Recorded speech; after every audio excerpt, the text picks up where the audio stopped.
May ganito na po kayo. Yan. Yan po kasi yung lesson natin ngayon. Pero, reviewin muna po natin yung pinag-aralan natin last week.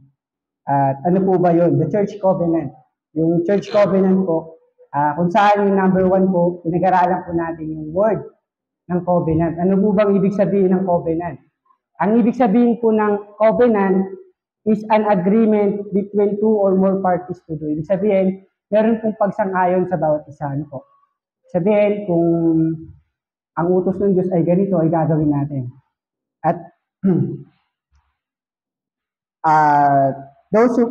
letter B, those who feel led of God to join church do because they agree with the stand of the church on the biblical issues. Ibig sabihin po mga kapatid, ang church po, nagbigay po na, kumbaga meron po tayong susundin.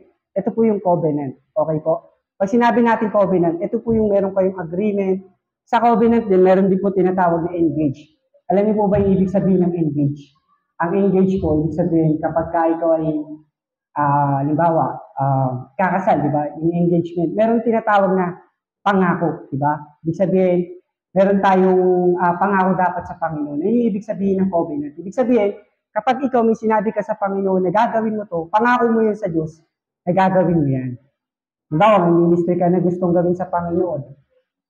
Ay yung covenant yun ng Panginoon, na gagawin mo yun para sa Panginoon. At maraming mga character sa Bible na magbibigay example sa atin. Last week, pinag-aralan niyo po patungkol kay Noah, di ba? God's covenant with Noah. Kaya huwag niyo sasabihin na, ano ba yan? Sa amin lang ba may covenant? Meron din sa Old Testament. Meron din silang mga kasunduan, meron din silang engagement. Meron din silang mga pangako sa Panginoon na ginagawa nila. God's covenant with Abraham, meron din kay Abraham. God's covenant with Isaac, and God's covenant with Jacob. At doon na po tayo, talakayin na po natin yung ating topic ngayon. Church covenant pa rin po, part 2. At mamaya po, babasahin po natin yung church covenant ng Philippine Bible Baptist Church. Pero po, pag-aralan muna po natin ngayon yung ating Sunday School. Church covenant pa rin po ito, pero ang pag-aaralan natin, it's about the Holy Spirit leadership. Ano ba yung ginagawa ng Holy Spirit? Ano po? Ngayon po,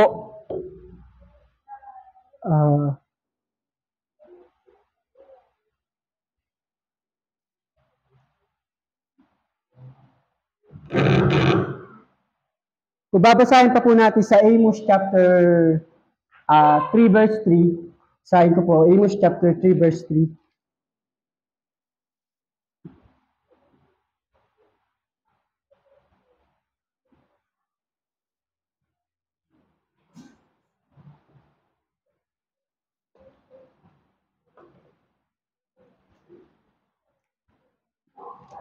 Sabi po dito, tend to walk together except they be agreed. Ayan po, pinapaliwanag po dito na sa Tagalog po, makakalakad baga ang dalawa na magkasama, di ba na sila yung magkasundo? Ibig sabihin, tayo, dapat magkaroon tayo ng pagkakasundo sa Panginoon. Ito po yung magkaroon ka ng pangako sa Diyos at doon na magsisimula yung paglakad mo sa Kanya.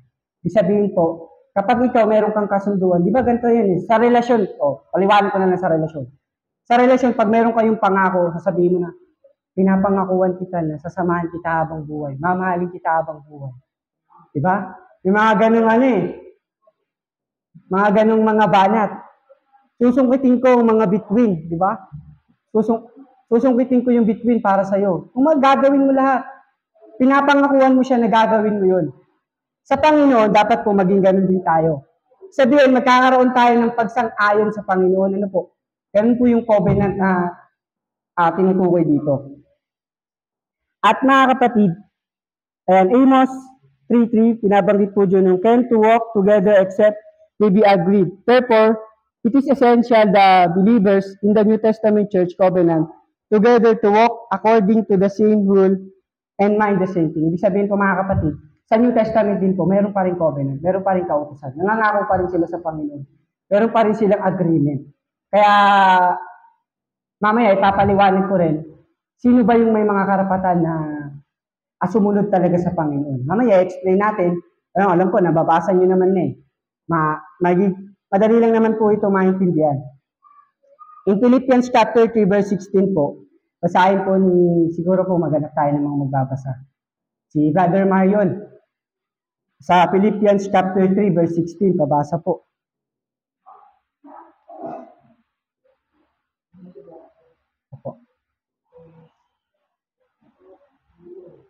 Philippians chapter 3 verse 16.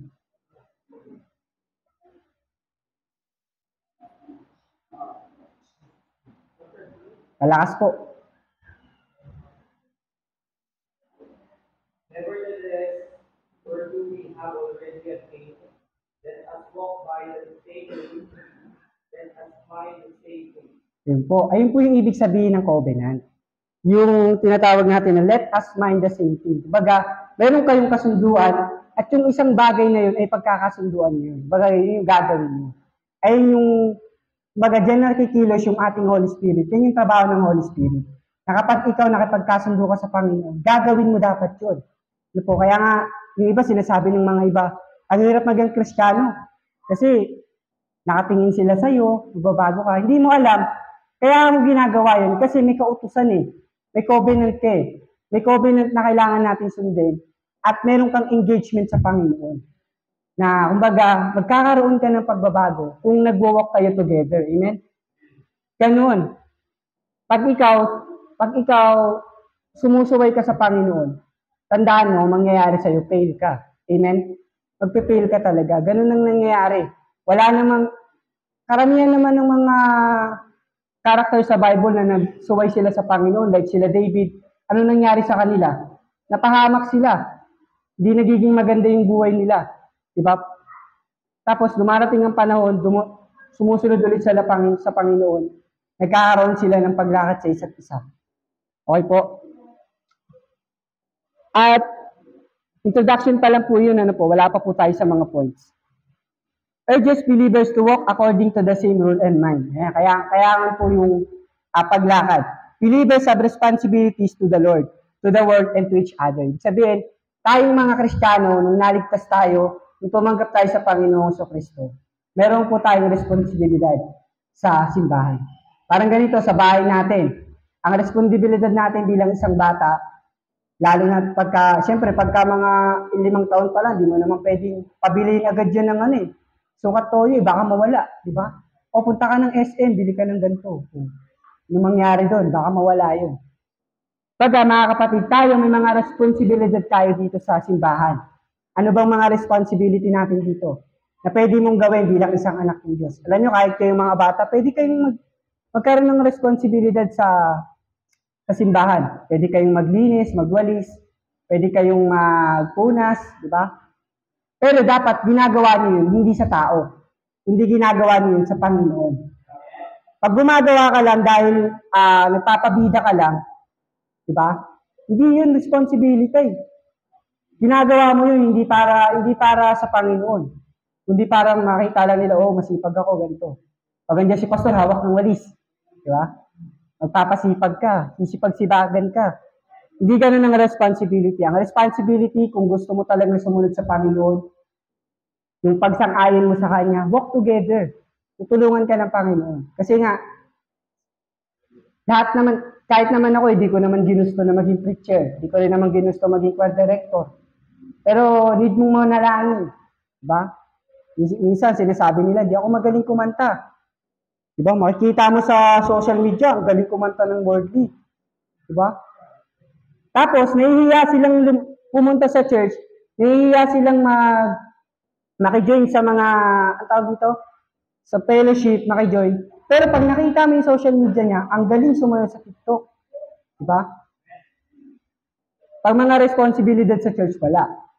Pag gumanto na, o diba, yung mga ganun. Hindi ko na makikita sa makikita ko yung mga friends ko, mga baptist din. Mga gumaganto po, tapos gumaganon pa. Alam niyo, di ko alam yun Nakikita ko kayo. Di ba? Ang gagaling nila, mahihiyain sila sa church. Pero pagdating sa mundo, hindi sila nahihiya. Di ba, Brother Tears? Nagsasasayaw pa yan sa My Day mo. Makikita mo sa My Day mo. Makikita mo yan sila. Kaya mga kapatid, tinatamaan tayo po. Kasi po, ayun po yung katotohanan. na minsan, napapabayaan na natin yung responsibilidad sa simbahan. Diba? Kahit minsan nakikita mo, naalala ko nung may umupo dito sa church, sabi niya, ang alikabok daw. O, di ba, baka ano na yun? Baka paiwatig na yun, na, baka punasan mo naman yung upuan. Baka naano ka na, hindi ka ba nauudyo ka na gawin mo yung ganung bagay. Ayun po, tuloy-tuloy na po tayo. Number 1 po, na sa ating lesson dyan, bago po yan, introduction muna po pala. Kasi iba po yung outline ko tsaka sa outline dyan. At number 1 po dito, we are members one of another. Bakit kailangan natin magkaroon ng join together na maglingkod sa Panginoon? Because we are member one of another. Marami tayo dito, pero dapat maging isa tayo ng pag-iisip na mula sa Panginoon. Ibig sabihin, huwag ka lang manatili na member ka lang. Okay? Huwag kang manatili na uupo ka lang dyan, aalis ka na. Huwag kang manatili na ganun. Isipin mo naman sa sarili mo na, may pwede ba akong gawin sa simbahan? May pwede ba akong gawin dito? Ano bang mga kakulangan ng church na pwede kong gawin? Ayun, pwedeng ganun yung maging mindset natin.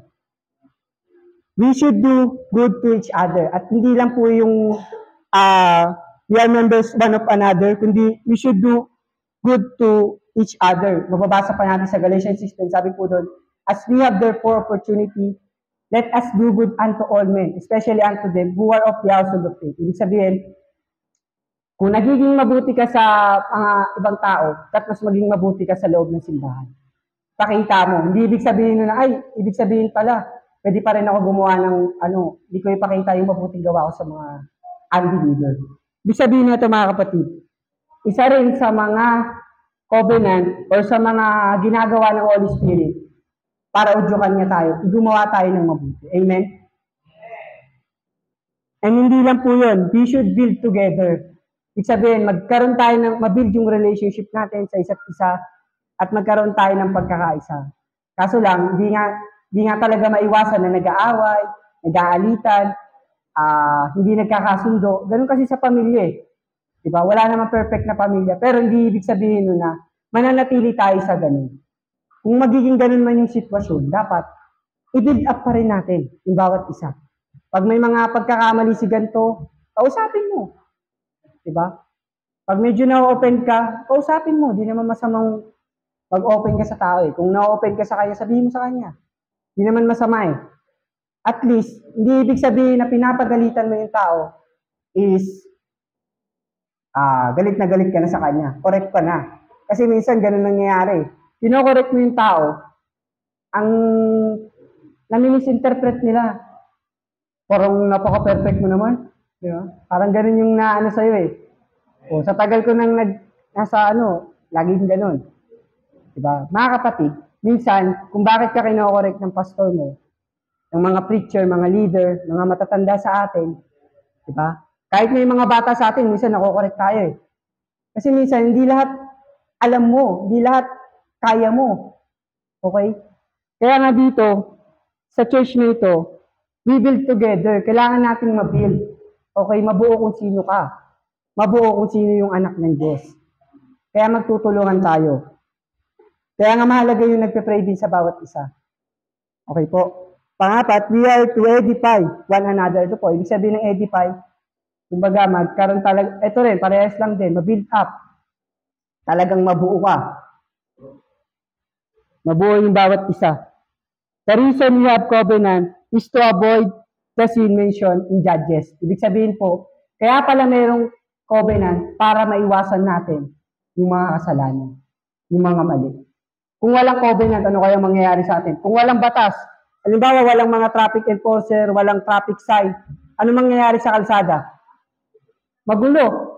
Siguro yung way, wala, as in walang mga walang mga LTO na yan, walang batas.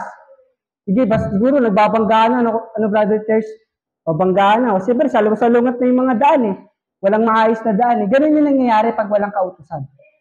Diba po? Kaya nga, ang covenant, kaya ibinigay yung covenant to avoid sin. Para maiwasan natin yung mga kasalanan. Amen? Kung wala palang batas, siguro kung hindi nilagay ng Panginoon yung 10 Commandments, di ba? Kung di nilagay ng Panginoon yung 10 Commandments, hindi mo malalaman na makasalanan ka. Bakit? Kasi walang 10 Commandments eh. Walang nagsusuway sa'yo. Diba yung mga, sige, sa kalsada ulit tayo. Tignan mo yung mga walang lisensya. Anong ginagawa nila? Yung mga naka-e-bike na lang. Diba? Yung mga naka-e-bike. Wala naman silang batas eh. Wala silang lisensya, wala silang rehistro. Di nila alam yung gagawin sa kalsada. Igulat ka na lang yung mga nasa kalsada na e-bike. Sa expressway, dumadaan yan. Kasi wala silang batas.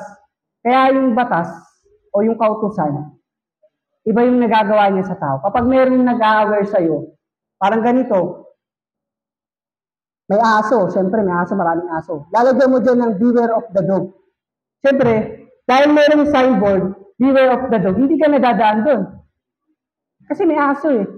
Yung mga bata kami, ganun. Lalo pagka naglalakad kayo, pumapasok kami sa school. Lagi kaming hinahabol ng aso, umakit talaga kami sa bakod para di kami kagatin. Kasi minsan, di namin nababasa yung na may aso pala doon, beware of the dog. Di ba? Ganun ka kapangyarihan ang batas. Ganun ka kapangyarihan ang kautusan. Kaya kung walang kautusan, magulo ang buhay. Ano po? Kaya yung kautusan po is to avoid sin. At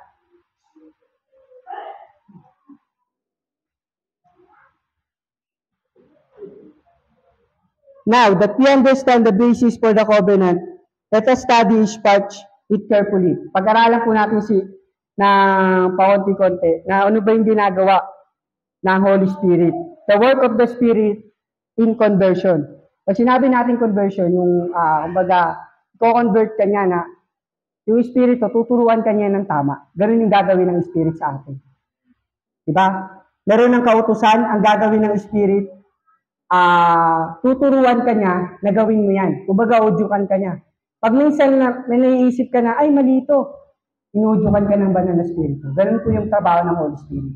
Kino-converse ka niya, kino-convict ka niya, ganun po yung trabaho ng Holy Spirit. Ayun po, makikita natin yan sa letter A, leading to Jesus. Ayun po yung ginagawa ng Holy Spirit. Ano po mga kapatid? Inililid niya po tayo sa ating Panginoong Jesucristo. Hindi niya po tayo ilalayo sa hindi tayo ilalayo sa Panginoon. The covenant reads, having been led, as we believe by the Spirit of God, to receive the Lord Jesus Christ our Savior. Yun na po. Simula nung ikaw po'y tumanggap sa Panginoong Jesucristo, dito na magsisimula yung tinatawag natin na pagsunod sa covenant. Okay? Magkaroon ka ng engagement. Are you saved? Amen? Ligtas po ba tayo lahat? Mahina eh. Saved po ba tayo lahat? Amen. Kung saved ka, dapat sumunod ka sa covenant. Sumunod ka sa kautusan ng Panginoon. Ayun eh, yung utos ng Bible sa atin eh. Ng Panginoon eh. Letter B, convicting and drawing. Hindi ibig sabihin ng drawing yung kapag yung alam niyo yun, yung pagka nag-aayaan yung mga barkada, nagiging drawing na na. Di po, ang ibig sabihin nito, convicting and drawing to eh, alam ko eh. Ibig sabihin, lumapit ka. Mas maging malapit ka pa sa Panginoon. Okay, ganun yung ginagawa ng Holy Spirit. Minsan, pag may mga pagkakamali tayo, inuulit ko, pag may mga pagkakamali tayo, tapos naisip mo na, mali to. Ayun, kumikilos ang banal na spirito. Doon nagko-convict yung banal na spirito. At pangatlo, letter C, salvation initiate by spirit. Ayan, nag-initiate po yung meron ka ng salvation, diyan na po kumikilos yung banal na spirito. Baga, nag-initiate siya. Minsan, ang kasalanan kasi sa atin, parang akala natin, minsan, binabaliwala lang natin, di natin pinapansin. Pero, malungkot ang Panginoon kapag gumagawa tayo ng pagkakasala, ng pagkakamali. Kaya na lang dun kay Noah, di ba? Bakit niya ginuo yung mundo sa pamamagitan ng baha? Dahil nga sa kasalanan ng tao. Nalungkot na si Jesus. Nalungkot na yung Panginoon. Kaya ang ginawa niya is pinabuhos niya yung pinakamalakas na baha. Ganun po ang nangyari. Kaya salvation initiated by Spirit. Pangapat, personal reception of Christ. We see therefore the getting saved involves receiving a person Christ, not the baptism. Alam po natin na ang salvation, hindi po sa baptism, Hindi po sa pagiging membership mo. Hindi po yun yung salvation. Ang salvation po ay nung ikaw ay tumanggap kay Kristo. Ayun po ang salvation. Yung personal reception of Christ. Letter number 2 po, ito po yung salvation should be a public profession of faith. Ibig sabihin po, nung tinanggap mo ang Panginoon, dito na po magsisimula yung ipoprofess public yung pananampalataya. Baga makitaan ka ng pagbabago. Ano po? Kasi alam niyo po ba, ang isa sa mga pinakabinabasa ng tao, tayong mga anak ng Diyos, kapag nakita nila na nagiinom ka pa, anak ka ng Diyos, nagiinom ka, mas malapit ka pa mag-inom, mas malapit ka pa magmura, di ba? Paano mo maipapahayag yung pananampalataya mo sa kanila? Kaya nga ito po, yung conviction po ng Holy Spirit, salvation should be followed by a public profession. Ang mahalaga po mga kapatid, na maihayag po natin, yung maiprofess po natin, yung pananampalataya po natin. And on the profession of our faith, requiring open confession, na mababasa pa natin sa Romans chapter 10, verse 9 to 11, basahin po ni Brother Harvey.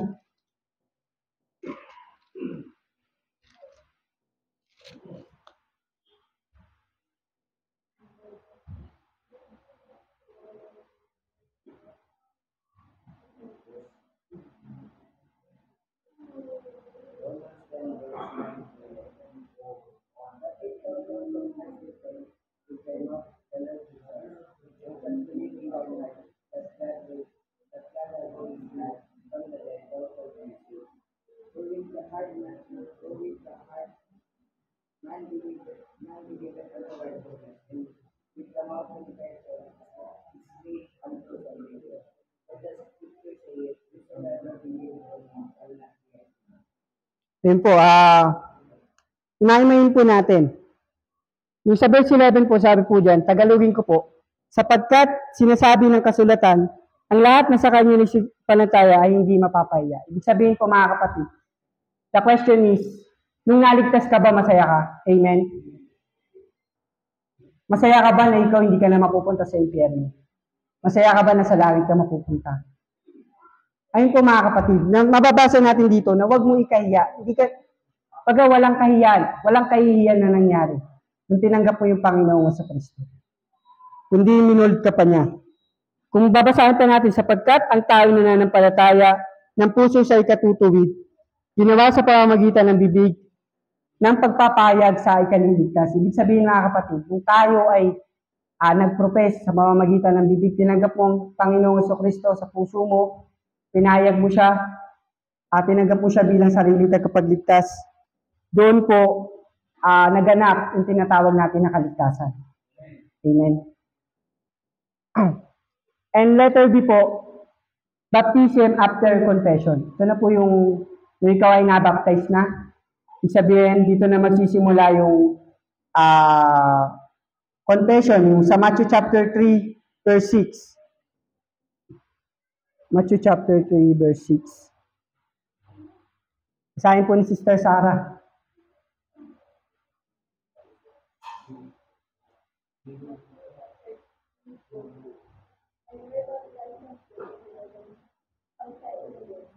Yan. Sino po ang nagsabi niyan? Si Apostle John. Si John the Baptist po.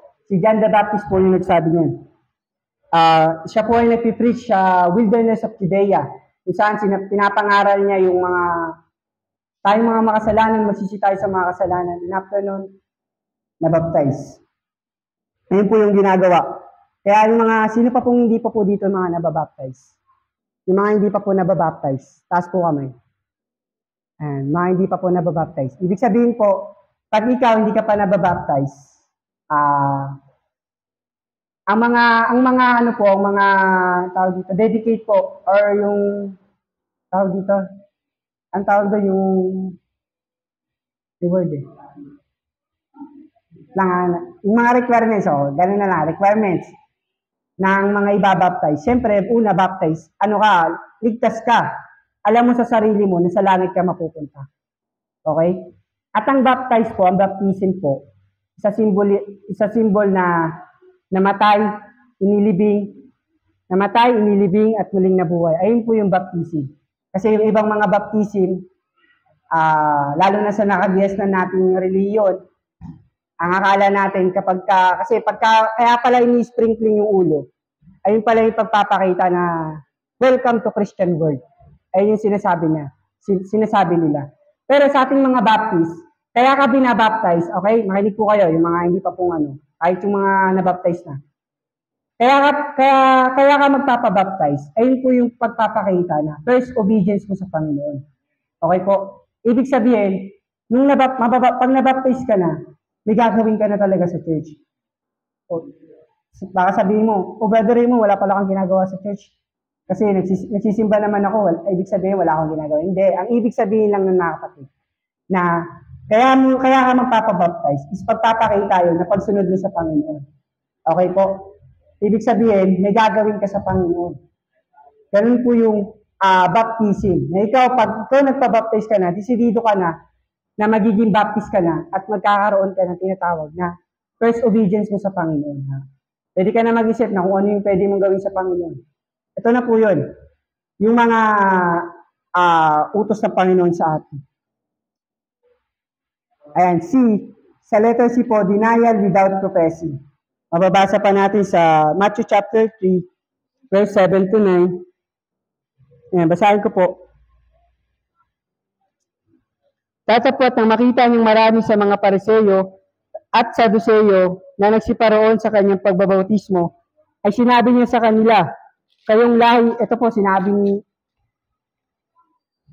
ng mga ulupong, sino sa inyo ang nagpaunawa upang magsitakas sa galit na darating? Kayo nga'y magbunga ng karapat-dapan sa pagsisisi, at huwag kayong mag-isip ng magsabi sa inyong sarili, si Abraham ang aming ama, sapagkat sinasabi ko sa inyo na mangyaring makakapagpalitaw ang Diyos ng mga anak ni Abraham sa mga bato nito. Kaya dito mga kapatid, makikita natin na denial without professing, huwag natin i-deny. Okay po? Baga, i-profess talaga natin. At last, letter D, importance of public profession. Ibig sabihin, talagang ipapublic natin yung pag-profess. Diba? Baga, maipakita talaga natin na ligtas ka. Kung ligtas ka, ipakita mo sa kapitbahay mo, ipakita mo sa ka-office mate mo, ipakita mo sa jeep, sa paligid mo. Minsan, nakakaya sa atin kung sino pa yung nakakaalam ng tama. Tayo pa yung magaling magtapon ng basura sa paligid. Di ba laging pinapaliwanag ni Pastor? Kung anak ka talaga ng Diyos, marunong kang kasi di naman natin sila binabayaran ng magpalinis dyan sa kalsada. Dapat, kahit sa maliit na bagay, mapagkatiwalaan ka. Amen po? Sabihin mga kapatid, makita sa atin yung na tayo po ay ligtas. At basahin po natin yung ating church covenant. Ito po, medyo to. May pa-flash po ba dyan? Kasi may nakita po akong sa church, sa ibang church. Dito po sa may lighthouse. Talagang nung anniversary nila, pumunta kami doon. May church covenant po sila. Talagang yung mga member, nagpermahan pa sila. Meron pa mga permahan. Na, ewan ko lang kung mangyari sa atin yung dito Ibig sabihin kasi, dito kasi sa church covenant na to, ibig sabihin, ito yung gagawin mo sa Panginoon. Okay? Hindi lang dahil sa church, may mapakita ka lang na may magawa ka. Hindi ginagawa mo to, utos ng church, dahil ito sa Panginoon. Ginagawa mo to para sa Diyos. Okay po? Babasahin ko po, sabi po dyan, having been led as we believe by the Spirit of God to receive the Lord Jesus Christ as our Savior.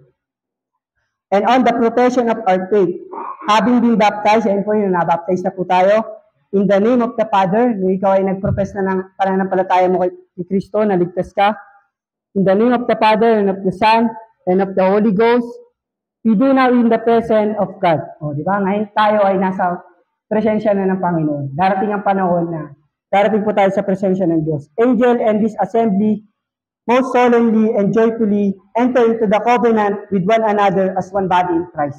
Ibig sabihin, pumasok na tayo sa tinatawag natin na covenant, susundin natin yun sa pamamagitan po ng katawan ng ating Panginoon sa Kristo. Amen? Isa tayo eh. And the head of the church is Jesus Christ. Siya po yung head natin. We engage therefore by the aid of the Holy Spirit to walk together in Christian love. Ayan. Magkaroon tayo ng pagmamahal. Yun po yung covenant sa atin to strive for the advancement of this New Testament Baptist Church in knowledge, holiness, and comfort, to promote its prosperity and spirituality, to sustain its worship, ordinances, discipline, and doctrines. Ganyan po yung gagawin natin. Magkaroon tayo ng tinatawag na madisiplina tayo. Okay? At magkaroon tayo ng tinatawag na doktrina. Ito yung Sunday School. Pahalagaan niyo po yung Sunday School. Na, mas maaga pa kayo sa sa worker, no? Hindi naman. Ibig sabihin lang mga kapatid, kailangan po na pahalagaan natin yung Sunday School. Sa ibang church, ang ginagawa nila, ang morning service nila, nauuna yung morning service nila. Pagkatapos ng morning service nila, tsaka Sunday School. Kasi mahalaga yung Sunday School eh. Nandun yung foundation ng pagiging Kristiyano mo.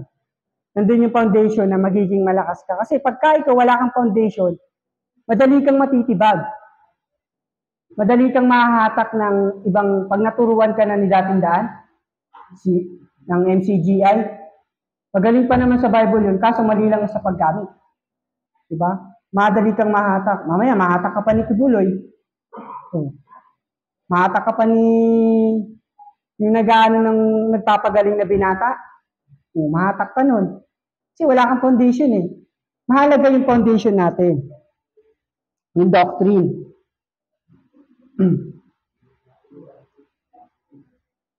Yan, wala tuloy yung binabasa ko. To contribute cheerfully and regularly to the support of the ministry. Ayun po ang gagawin ng isang anak ng Diyos, is to support the ministry. Amen po. Magkaroon po tayo ng pagsuporta sa mga ministry. Kahit magabot ka sa mga tao dito, yung love offering natin, di ba? Ayun yung gagawin ng isang anak ng Diyos, to support the church ministry. O kung baka may gusto kang gawin sa church, pwede ka rin magsabi kay pastor. Pastor, baka pwede ko pong gawin yung gantong bagay. Baka magamit mo ko sa gantong bagay. O, di ba? Hindi masamang magsabi kay pastor kung anong gusto mong gawin. The expansion of the church, ayan, expenses of the church. The relief of the poor and the spread the gospel to all nations. Ito yung pinakamahalaga. Lahat tayo ay magbabahagi ng salita ng Diyos. Hindi lang si Pastor Bong ang magbabahagi ng salita ng Diyos. Hindi lahat po tayo. Amen? Lahat tayo, marunong tayo makipagtsikahan. Ba't hindi mo i-chika yung salita ng Diyos? Diba? Marunong tayo mag-post sa social media. Bakit hindi mo i-post sa social media? Marunong kang mag-my day, edi my day mo. Yung salita ng Diyos. We also engage to maintain family and secret devotion. Ayan po yung gagawin ng isang anak ng Diyos. Magkaroon ng devotion personally, to religiously educate our children, to seek the salvation of our kindred and acquaintances, to walk circumspectly in the world. Kundi lumakad talaga tayo ng nararapat dito sa mundong ito. To be just in our dealings, faithful in our engagement, and exemplary in our development and deportment,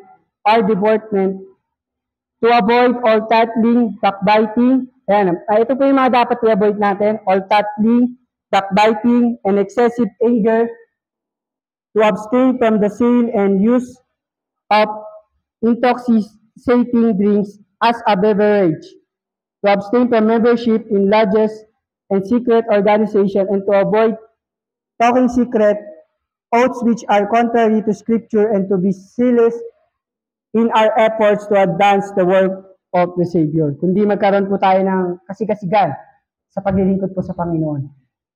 We further engage to watch over one another in brotherly love, to remember each other in prayer. Magpaalalahanan po tayo sa bawat isa. To aid each other in sickness and distress, to cultivate Christian sympathy in feeling and courtesy in speech, to be slow to take offense but always ready for reconciliation and mindful of the laws of our Savior to secure it without delay. We, moreover, engage that when we remove from this place we will, as soon as possible, unite with some other New Testament Baptist church of like faith and practice where we can carry out the spirit of this covenant and the principle of God's word. Ibig sabihin po mga kapatid, kung dito sa bansa natin, meron tayong tinatawag na batas. Kung sa mga ibang bansa, meron silang batas na sinusunod.